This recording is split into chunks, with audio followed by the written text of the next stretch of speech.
కలిమిలేములన్నీ ఒకే తీరుగా కలిసి పంచుకోదా సదా తోడుగా కలిసి రాని కాలం వెలే వేసిన విడిచిపోని బంధం తనై ఉండదా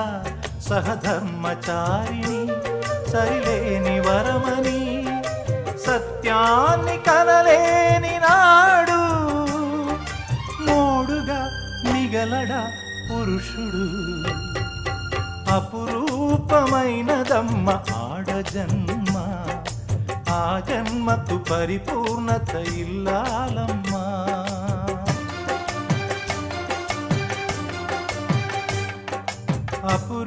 అపురూపమైనదమ్మ ఆడజన్మ